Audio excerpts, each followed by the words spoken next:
Hello दोस्तों, इस video में daily GK GS test number 24 का डिस्कशन करने वाले हैं। इससे पहले हम लोगों ने 1 से लेकर 23 तक टेस्ट का डिस्कशन ऑलरेडी कराया जा चुका है। उस टेस्ट को अगर आप नहीं लगाए हैं तो फटाफट जाकर टेस्ट को लगा लीजिए। लिंक डिस्क्रिप्शन बॉक्स में मिल जाएगा या फिर चैनल पर प्लेलिस्ट बना दिया गया है। तो सभी टेस्ट काफ़ी इंपॉर्टेंट है। खान सर के द्वारा डेली जीके जीएस टेस्ट कराया जाता है, साथ में इसमें करेंट अफेयर्स भी रहता है, डेली करेंट अफेयर्स भी रहता है।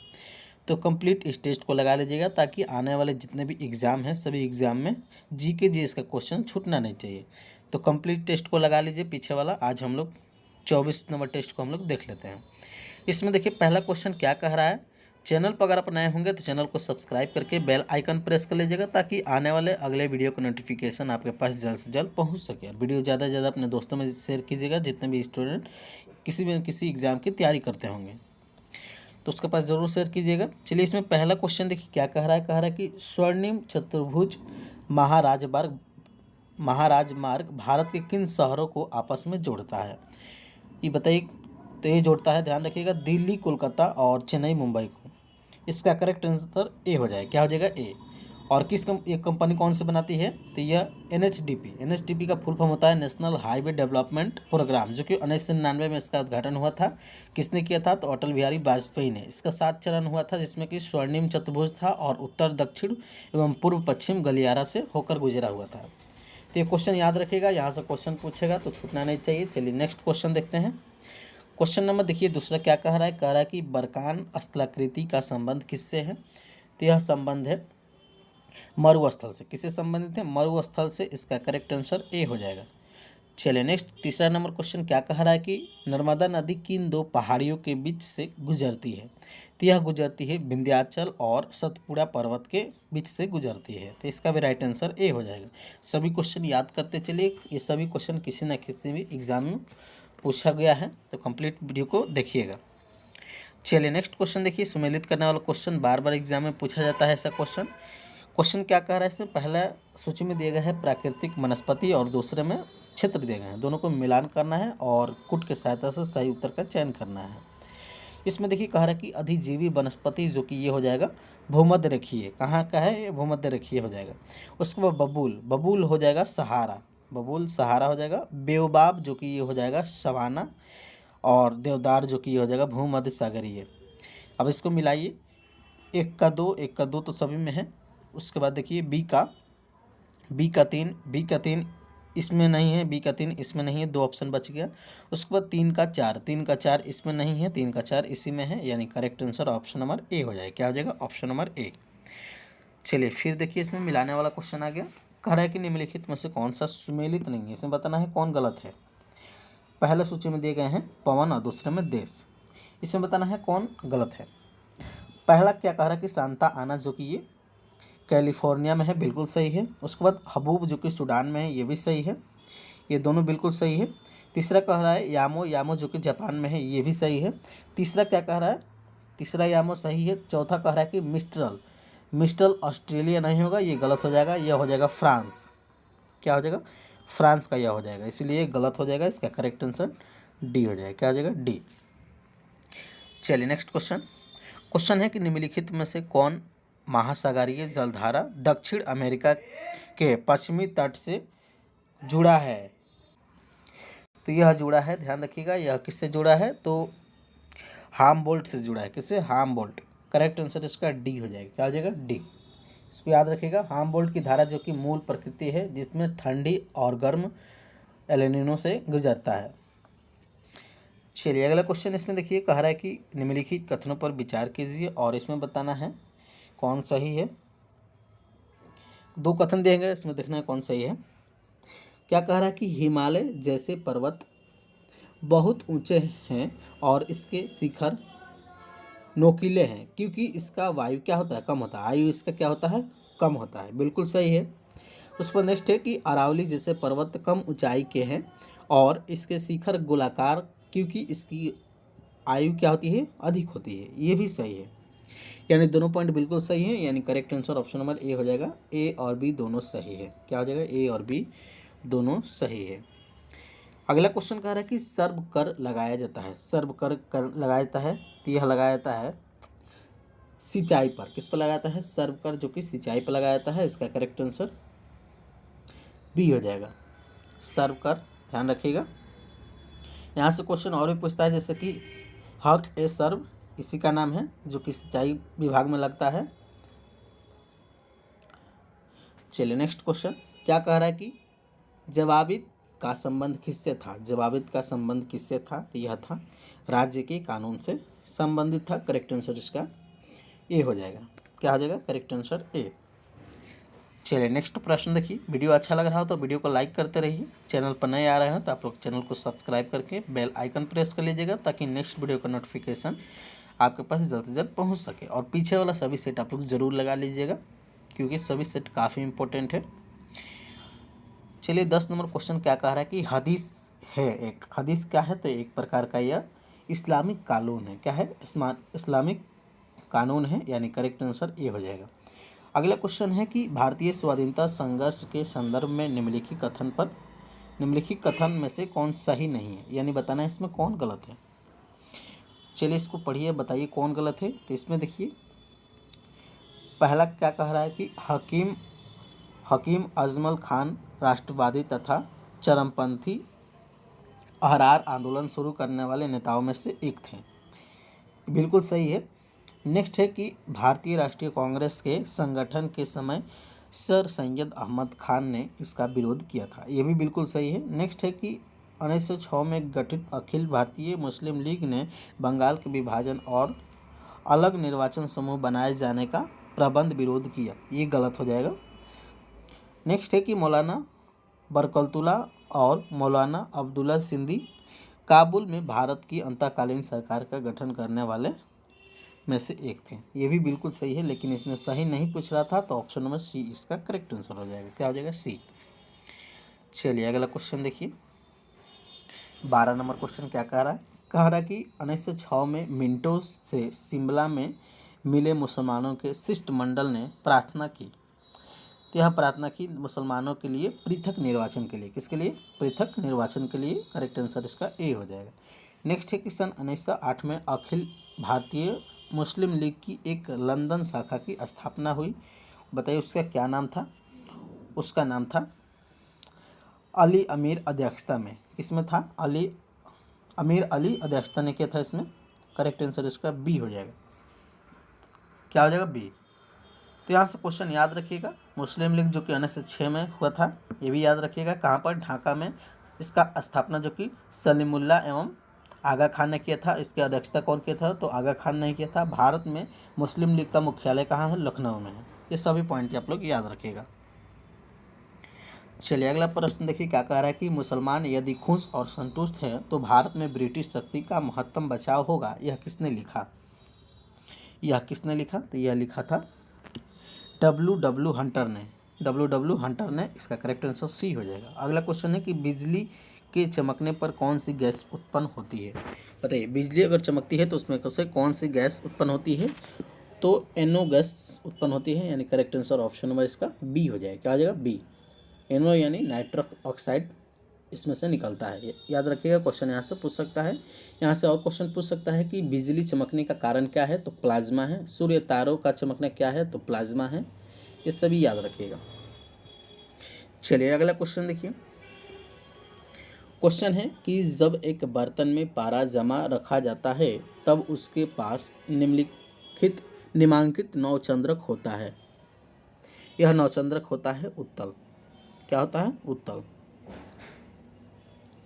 करेक्ट आंसर इसका ए हो जाएगा। क्या हो जाएगा, ए।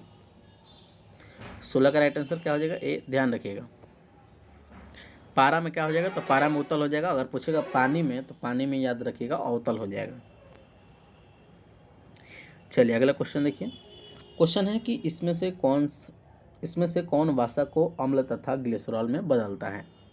तो इसमें बदलता है कौन, लाइपेज। कौन बदलता है, लाइपेज, जो कि ये सेक्रेशन की अवस्था में होता है, जो कि ये याद रखिएगा, सेक्रेशन। और नेक्स्ट इसमें याद रखिएगा फैटी एसिड यानी वसा अम्ल हो जाएगा। सक्रिय पेप्सिन जो कि ये प्रोटीन में होता है। इमाइलेज जो कि कार्बोहाइड्रेट, और इन्वर्टेज जो कि उत्प्रेरक के लिए काम करता है। तो इसका राइट आंसर हो जाएगा ऑप्शन नंबर बी। क्या हो जाएगा, ऑप्शन नंबर बी। चलिए अगला क्वेश्चन देखिए। कह रहा है कि सीरम कहलाता है। सीरम क्या कहलाता है, तो सीरम कहलाता है फाइब्रिनोजिन रहित प्लाज्मा एक प्रकार का क्या है, तो यह प्लाज्मा है। करेक्ट आंसर इसका बी हो जाएगा। अगला क्वेश्चन इसमें क्या कह रहा है कि नाभिकीय युग्मों में से समस्थानिक इसमें देखना है, समस्थानिक कौन होगा इसमें समस्थानिक यानी परमाणु की संख्या जेड यानी क्या हो जाएगा, प्रोटॉन बराबर इलेक्ट्रॉन होना चाहिए, और द्रव्यमान जो कि इसमें एटॉमिक मास कितना होना चाहिए, भिन्न होना चाहिए, और न्यूट्रॉन की संख्या क्या होनी चाहिए, भिन्न होना चाहिए। तो यही इसका कारण है समस्थानिक का, याद रखिएगा। इसको आप लोग बनाइएगा तो correct answer option number A आ जाएगा। क्या आ जाएगा, ए। चलिए अगला क्वेश्चन देखिए। क्वेश्चन है कि C12H22 उसके बाद O11 के रूप में भी जाना जाता है, तो इसको जाना जाता है चीनी के रूप में। किसके लिए, चीनी के रूप में सुक्रोज कहा जाता है। करेक्ट आंसर इसका बी हो जाएगा। क्या हो जाएगा, बी। सभी क्वेश्चन याद करते चलिए, सभी काफ़ी इंपॉर्टेंट क्वेश्चन हैं। चलिए नेक्स्ट क्वेश्चन देखते हैं। आप लोगों को पता होगा कि बिहार पुलिस ASI का वैकेंसी आ चुका है, उसको आप लोग ज़रूर फॉर्म भर लीजिएगा। उसमें केवल ऑफिशियल वर्क है, जिसमें कि ऑफिस में बैठ कर केवल टाइप का काम करना पड़ता है, तो बहुत ही अच्छा जॉब है। तो उसको जितने भी करना चाहते हैं कर लीजिएगा, क्योंकि वो 12th पास पर है। जो भी स्टूडेंट 12th पास कर चुके हैं वो आप लोग भर सकते हैं। और इसमें सिलेबस भी हिंदी और GK पूछता है, हल्का सा मैथ रीजनिंग पूछता है, और टाइपिंग इसमें स्किल टेस्ट होता है, और स्टेनो भी होता है। तो इसको आप लोग भर लीजिएगा, क्योंकि वैकेंसी का नोटिफिकेशन जारी कर दिया गया है। साथ में ग्रुप डी का भी वैकेंसी का नोटिस जारी कर देगा, तो उसको भी जो लोग भरना चाहते हैं भर सकते हैं। चलिए नेक्स्ट क्वेश्चन देखिए। नेक्स्ट क्वेश्चन क्या कह रहा है, 21 नंबर कह रहा है कि निम्नलिखित में से किस रंगीन प्रकाश की आवृत्ति यानी फ्रीक्वेंसी सबसे कम होती है। सबसे कम फ्रीक्वेंसी होती है रेड का यानी लाल रंग का, याद रखिएगा। फ्रीक्वेंसी क्या होती है, सबसे कम होती है। चलिए अगला क्वेश्चन देखिए। क्वेश्चन है कि एक पत्थर को गहरे तालाब में फेंका गया, तो पत्थर पानी जैसे जैसे नीचे गिरता है, उसी प्रकार पानी का उत्प्लावन बल क्या होता है। उत्प्लावन बल उसमें समान ही रहता है, उसमें कोई परिवर्तन नहीं होता है। इसका करेक्ट आंसर डी हो जाएगा। क्या हो जाएगा, डी हो जाएगा। उसमें कोई परिवर्तन नहीं होता है। चलिए अगला क्वेश्चन क्या कह रहा है कि डार्विन फ्रेंचीज का प्रयोग किस समूह के लिए किया जाता है, तो यह किया जाता है पक्षियों के लिए। किसके लिए किया जाता है, पक्षियों के लिए। इसका करेक्ट आंसर सी हो जाएगा। क्या हो जाएगा, सी। अगला क्वेश्चन है कि आहार नाल के जिस भाग में जठर ग्रंथि पाई जाती है उसे क्या कहते हैं, तो उसे कहते हैं आमाशय। क्या कहते हैं, आमाशय कहते हैं। जठर ग्रंथि यानी गैस्ट्रिक ग्लैंड, याद रखिएगा। इसका करेक्ट आंसर आमाशय हो जाएगा, ग्रसनी नहीं होगा, आमाशय। करेक्ट आंसर ए हो जाएगा। चलिए अगला क्वेश्चन देखिए। क्वेश्चन कह रहा है कि किस पिंड पर समरूप यानी अचर बल लगाने में कौन सी निम्नांकित राशि स्थिर रहती है। स्थिर यानी फिक्स रहती है, तो वह हो जाएगा एक्सेलरेशन यानी त्वरण। करेक्ट आंसर इसका डी हो जाएगा। क्या हो जाएगा, डी हो जाएगा। चलिए नेक्स्ट क्वेश्चन देखिए। क्वेश्चन है कि एक मकान की छत पर आंधी तूफान चल रहा है, तो मकान की छत पर तूफान के कारण बल होगा, तो बल क्या होगा, तो बल ऊपर की ओर होगा। किस लिए, ये बर्नौली प्रमेय के सिद्धांत पर होगा। इसका correct answer option number B हो जाएगा। क्या हो जाएगा, बी। चलिए नेक्स्ट क्वेश्चन कह रहा है कि आहार श्रृंखला का निर्माण हमेशा शुरू होता है, तो हमेशा शुरू होता है यह किससे, तो उत्पादक से। किससे शुरू होता है, उत्पादक से। करेक्ट आंसर इसका डी हो जाएगा। चलिए नेक्स्ट क्वेश्चन है कि निम्नलिखित में से कौन रासायनिक परिवर्तन को निरूपित करता है, तो इसमें कौन निरूपित करता है, तो इसमें बताना है कौन निरूपित करता है। तो यह करता है इसमें लोहे का चुंबक, जो कि ये फिजिकल हो जाएगा, फिजिकल हो जाएगा। उसके बाद द्रव का संघनन, ये भी फिजिकल हो जाएगा। ईंधन का ज्वलन, ये केमिकल हो जाएगा। और लौह का जलना, ये भी, लौह का जंग लगना, ये भी केमिकल हो जाएगा। तो 3 और 4 हो जाएगा, क्योंकि यहाँ रासायनिक ही पूछ रहा था, केमिकल परिवर्तन। करेक्ट आंसर इसका सी हो जाएगा। फिजिकल 2 इसमें हो जाएगा। इससे क्वेश्चन जरूर पूछता है, तो याद रखिएगा। चलिए अगला क्वेश्चन देखिए। 29 नंबर क्वेश्चन क्या कह रहा है। क्वेश्चन है कि भारतीय संविधान के अनुसार प्रभुसत्ता किसमें निहित होती है, तो यह निहित होती है राष्ट्रपति सहित संसद में। संप्रभुता यानी स्वयं का प्रभु लोकप्रिय इसमें जनता होता है, और कानूनी क्या होता है, संविधान से होता है। तो याद रखिएगा। नेक्स्ट क्वेश्चन है कि राज्यसभा में राज्यों को स्थान किस प्रकार दिए गए हैं, तो यह दिए गए हैं उनकी जनसंख्या के अनुसार। करेक्ट आंसर इसका ए हो जाएगा। क्या हो जाएगा? ए। जैसे कि यूपी में 31 सीट है, बिहार में 16 सीट है, ये सीटों की संख्या है। अगला क्वेश्चन इसमें कह रहा है कि भारतीय संसद का अस्थाई सदन कौन सा होता है? अस्थाई सदन इसमें राज्यसभा होता है। क्या होता है? राज्यसभा। अगला क्वेश्चन है अगला कि भारतीय संविधान के अनुसार प्रभुसत्ता किस में निहित होती है? ये देखिए क्वेश्चन रिपीट हुआ है, इसका करेक्ट आंसर क्या हो जाएगा? तो राष्ट्रपति सहित संसद।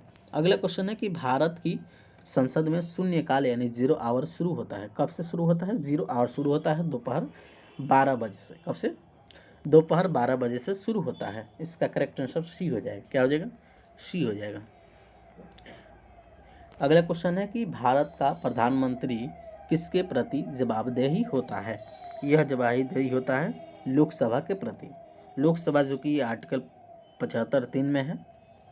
करेक्ट आंसर इसका सी हो जाएगा। क्या हो जाएगा? सी। अगला क्वेश्चन है कि निम्नलिखित में से कौन संसद के दोनों सदनों की संयुक्त बैठक की अध्यक्षता करेगा? तो इसमें करेगा लोकसभा का अध्यक्ष, जो कि आर्टिकल 118 में है। आर्टिकल 118 में है, याद रखिएगा। चलिए अगला क्वेश्चन देखिए। क्वेश्चन है कि वास्तविक सकल घरेलू उत्पाद का संतुलन स्तर समवाय सकल घरेलू उत्पाद से कम हो तो उस स्थिति को क्या कहते हैं? उस स्थिति को कहते हैं मंदी अंतराल। क्या कहते हैं? मंदी अंतराल कहते हैं। नेक्स्ट क्वेश्चन है भारत जैसे विकासशील देश के लिए लघु स्तरीय एवं कुटीर उद्योग को मुख्यतः इसीलिए प्रोत्साहित करना चाहिए क्योंकि अधिक रोजगार के अवसर उत्पन्न करते हैं। करेक्ट आंसर इसका बी हो जाएगा। आ जाएगा बी। चलिए नेक्स्ट क्वेश्चन देखिए। क्वेश्चन है अगला कि जब सार्वजनिक क्षेत्र के उपक्रमों में सरकारी स्वामित्व कम किया गया है तो इसे क्या कहते हैं? इसे कहते हैं विनिवेश। क्या कहते हैं? विनिवेश कहते हैं। चलिए अगला प्रश्न देखिए। प्रश्न है कि भारतीय रुपए की गिरावट रोकने के लिए निम्नलिखित में से कौन सा एक सरकार यानी भारतीय रिजर्व बैंक द्वारा किया जाने वाला सर्वाधिक संभावित उपाय नहीं है? तो इसमें नहीं हो जाएगा कौन कौन? पहले इसको हम लोग देखते हैं। कह रहा है कि गैर जरूरी वस्तुओं के आयात पर नियंत्रण और निर्यात को प्रोत्साहन, ये सही है बिल्कुल। उसके बाद भारतीय उत्तराधिकारताओं को रुपये मूल्य वर्ग के मसाला बॉन्ड जारी करने हेतु प्रोत्साहन, ये भी सही है। तीसरा है कि विदेशी वाणिज्यिक उधारी से संबंधित दशाओं को समान बनाना, ये भी सही है। लेकिन ये गलत है। क्या कह रहा है कि एक प्रसरणशील मौद्रिक नीति का अनुसरण करता है, ये गलत हो जाएगा। चलिए अगला क्वेश्चन देखिए। क्वेश्चन है कि भारत में बैंकों द्वारा प्राथमिक क्षेत्र यानी प्रायोरिटी सेक्टर ऋण दान से तात्पर्य किस ऋण देने हैं? बताइए किसको ऋण देने से है? तो यह है सभी को, क्योंकि कृषि में 18% दिया जाता है, लघु एवं छोटे उद्यम को 7.5% दिया जाता है और दुर्लभ वर्ग को 10% दिया जाता है, इसलिए इसका सभी हो जाएगा। अगला क्वेश्चन है कि हाल ही में किस देश ने अंतरिक्ष में महदाकोहान-2 और हत्फ-1 नामक 3 उपग्रह का प्रक्षेपण किया है? किसने किया है? तो यह किया है ईरान ने। किसने किया है? ईरान ने। करेक्ट आंसर ए हो जाएगा। क्या हो जाएगा? ए। चलिए अगला क्वेश्चन है कि किस राज्य के मुख्यमंत्री ने संबलपुर में समलेई मंदिर परियोजना का उद्घाटन किया है? तो यह किया है इसमें उड़ीसा में। कहाँ? उड़ीसा यानी नवीनपट्टनम। करेक्ट आंसर डी हो जाएगा। क्या हो जाएगा? डी। अगला क्वेश्चन है कि हाल ही में कन्नूर में बोली जाने वाली किस भाषा विलुप्त की श्रेणी में रखा गया है? यह रखा गया है माधिका को। किसको? माधिका को। करेक्ट आंसर ए हो जाएगा। अगला क्वेश्चन है कि हाल ही में किस कंपनी ने दुनिया की पहली मिथेनॉल सक्षम कंटेनर जहाज लॉन्च किया है? यह किया है मर्सक। किसने किया है? मर्सक। करेक्ट आंसर सी हो जाएगा। चलिए अगला प्रश्न देखिए। प्रश्न है कि हाल ही में भारत सरकार ने किस देश को ब्रह्मोस मिसाइल के निर्यात की घोषणा की है? यह घोषणा की है फिलिप्स्तीन ने। किसने? फिलिप्स ने। करेक्ट आंसर डी हो जाएगा। नेक्स्ट क्वेश्चन है कि हाल ही में TRAI के अध्यक्ष के रूप में किसे नियुक्त किया गया है? तो यह नियुक्त किया गया है अनिल कुमार लोहाटी को। Anil Kumar Lohati, correct answer A हो जाएगा। अगला क्वेश्चन है कि हाल ही में 44वां अखिल भारतीय पीठासीन अधिकार सम्मेलन कहाँ आयोजित हुआ है? तो यह आयोजित हुआ है मुंबई में। कहाँ हुआ है? मुंबई में। नेक्स्ट क्वेश्चन है कि हाल ही में किसे प्रतिष्ठित फ्रीडम ऑफ लंदन पुरस्कार से सम्मानित किया गया है? यह सम्मानित किया गया है अजीत मिश्रा को। किसे किया गया है? Ajit Mishra, correct answer option number B हो जाएगा। नेक्स्ट क्वेश्चन है कि हाल ही में भारत ने दुनिया का पहला ग्रीन अमोनिया की आपूर्ति के लिए समझौता किससे किया है? तो यह किया है जापान से। किससे किया है? जापान से, करेक्ट आंसर इसका बी हो जाएगा। क्या हो जाएगा? बी। नेक्स्ट क्वेश्चन क्या कह रहा है कि हाल ही में शीत युद्ध के बाद नाटो ने कौन सा सबसे बड़ा सैन्य अभ्यास प्रारंभ किया है? यह क्या है? स्टीव फास्ट फिडेंडर, करेक्ट आंसर इसका ए हो जाएगा। क्या हो जाएगा? Correct answer A. तो ये रहा आज का हम लोग क्वेश्चन खत्म हो गया। सेट नंबर ये 24 था। जितने भी स्टूडेंट पिछले सेट नहीं लगाए हैं, पिछले टेस्ट नहीं लगाए हैं, तो फटाफट जाकर सभी टेस्ट को लगा लीजिए, क्योंकि सभी टेस्ट काफ़ी इंपॉर्टेंट है। इसमें GK/GS और daily GK/GS plus current affairs भी डेली दिया जाता है। तो कंप्लीट इस टेस्ट को लगाते रहिए, उसके बाद GK/GS का टेंशन खत्म हो जाएगा। तो इस टेस्ट को लगाइए। वीडियो अच्छा लगे तो लाइक कीजिएगा, चैनल पर नए होंगे तो चैनल को सब्सक्राइब करके बेल आइकन प्रेस करिएगा, ताकि आने वाले अगले वीडियो का नोटिफिकेशन आपके पास जल्द से जल्द पहुंच सके। और वीडियो ज़्यादा से ज़्यादा अपने दोस्तों में शेयर करना है। चलिए नेक्स्ट वीडियो में मिलते हैं, तब तक इस टेस्ट को लगाइए और पीछे जितना टेस्ट है सभी को ज़रूर लगा लीजिएगा।